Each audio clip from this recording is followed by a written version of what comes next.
Thank you. Thank you. Thank you. Thank you. You are here. I'm so glad you are here. Sup, man? And welcome to the Way Back Wednesday playlist on Sterling on Cinemas. That's Cinemas with an S. Today, I'll be giving you my review on 48 hours for the Way Back Wednesday series, The Eddie Murphy Show. So, everything from 48 hours to Coming to America, I'll be covering Eddie Murphy's entire acting career. And the thing that convinced me to do this was just with Coming to America coming out in 2021, after being in the shadows, after being swept from acting for so long, and before that doing a few smaller projects like Mr. Church and Dolomite Is My Name, which Dolomite was very successful, like his first successful film in a very long time, and Dolomite was a very independent film, and Coming to America was streaming in everybody's home, so everybody got to see Eddie Murphy again after the longest time.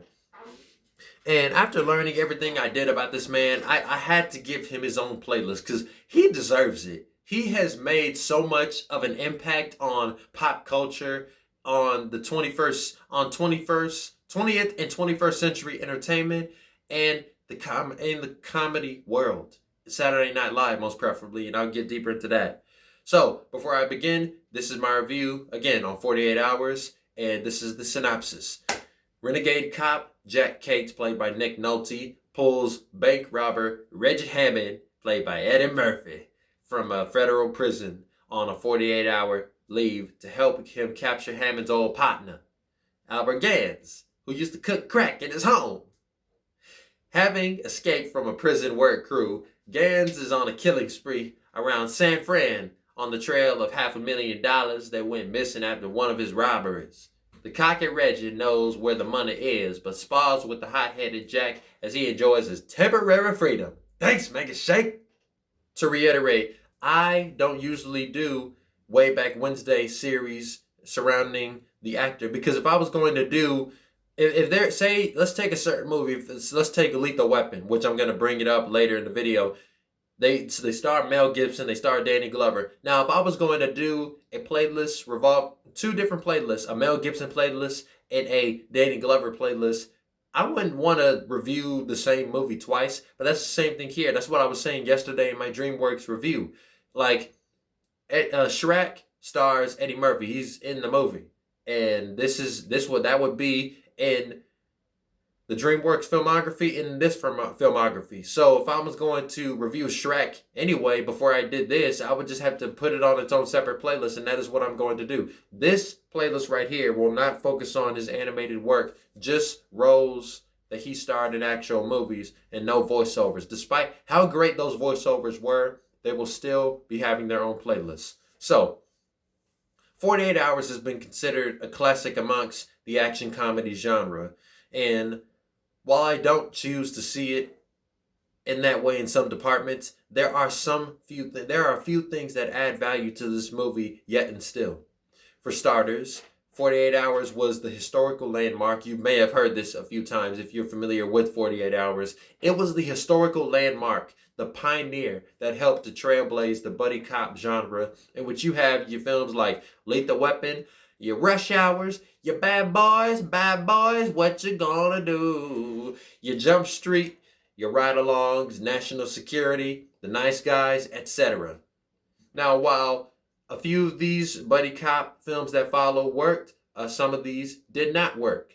You know which ones you know which ones they are. You know which ones are the ones that didn't work, and some are relative. They are up for debate about which buddy cop movies are better than the others.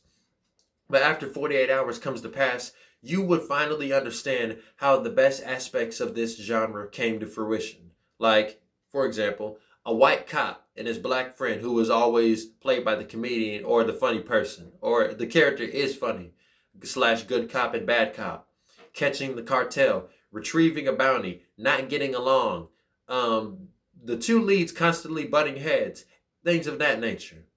The valuable thing about 48 Hours includes, and is limited to, the dynamic of Nick Nolte's Jack Cates and Eddie Murphy's Reggie Hammond. Essentially, every scene that involves these two is enough for the film to at least stand on its own. But the action and the crime story feels dated and is unproportional to the aesthetic of San Fran at night. I'm saying I love the aesthetic of San Fran at night in this film, especially with most films in the 80s that have night scenes. It looks very beautiful. It looks awesome. And it looks iconic. It looks very stylized. While this movie does have that stylish aesthetic with smoke coming out of the sewage and neon lights, the story ain't all that. This may have been Murphy's cinematic debut, but he has already proven time and time again to be a scene stealer 2 years prior on Saturday Night Live. Most of you know it. Some of you may not know it. If you are a big comedy fan, if you know people like Adam Sandler and Chris Rock, you probably watch Saturday Night Live. But let me tell you something. Let me give you a little crash course on Eddie Murphy. All right, here we are. So Eddie Murphy was casted on Saturday Night Live in 1980, like right in the beginning of the 80s. So before that, the show started in 1975 and it's still going strong today, as most of you know, on season 45 or 46. So that's probably one of, if not the longest running series on TV ever put to TV. So 75, it may have had a strong start, but it has exponentially dropped in ratings and in positive reception, and it's gotten a few negative reception from lacking, I guess, any comedic saturation that actually fuels some type of entertainment. But then Eddie Murphy happened in 1980, and quickly, before you knew it, the ratings and the positivity skyrocketed from being trashed on to being praised in almost everything that has Eddie Murphy, from Gumby to the impressions like James Brown and Michael Jackson and Stevie Wonder,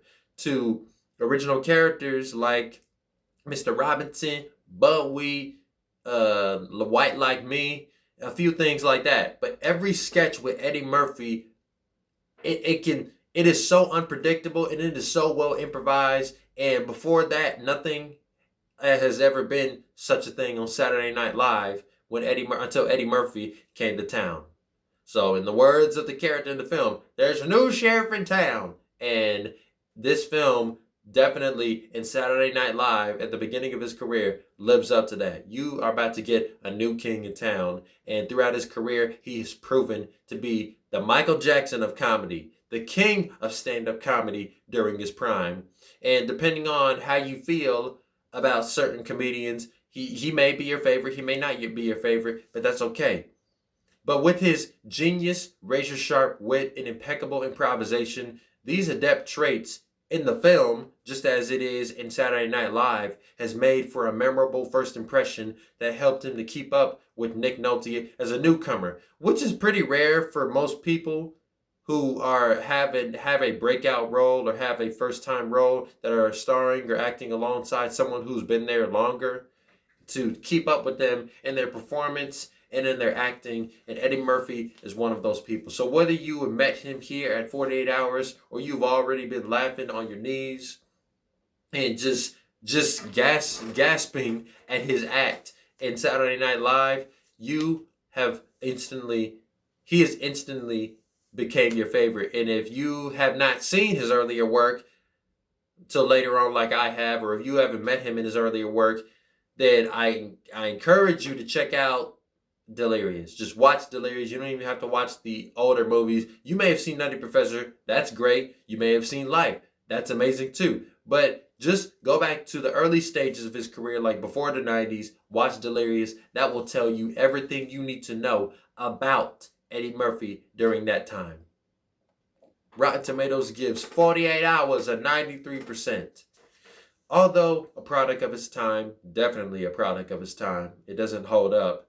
48 Hours has earned the credit of being the foundation of a renowned concept of the buddy cop formula that would be utilized much better in later franchises like Rush Hour, my personal favorite buddy cop series, and was conceived by this one. So 48 Hours as a film deserves 6.9 out of 10. So I hope you guys are ready for what I hope you guys are ready for what the reviews and my takes I'm about to give you on Eddie Murphy's entire career. This man really deserves it. Ever since I've learned how significant he is to so many people, I was like, okay, I have to give him his own playlist. Now, I know that there are a whole lot of entertainers that came after him that were actually breeded through his talent, like Bernie Mac and Tracy Morgan, Chris Rock, Dave Chappelle, Adam Sandler. Most of everybody you see on Saturday Night Live is there because of Eddie Murphy. Eddie Murphy is the catalyst that relaunched the success of SNL and is the reason why you are still laughing to this day. So give credit where credit is due, and let's applaud Mr. Murphy for allowing the success of SNL and just stand-up comedy in general to keep on going. So that is my review on 48 Hours. You can let me know what you think in the comments below about this film, or you can just let me know what you think about Eddie's performance in this movie, because personally, my favorite part is the bar scene, the country bar, where he does his thing and he steals the show. He steals the spotlight from the lead. And he wasn't even the lead in this film. He was just the co-lead. But you can let me know what you think of it in the comments below. And I'll see you guys next time with my next video. Okay?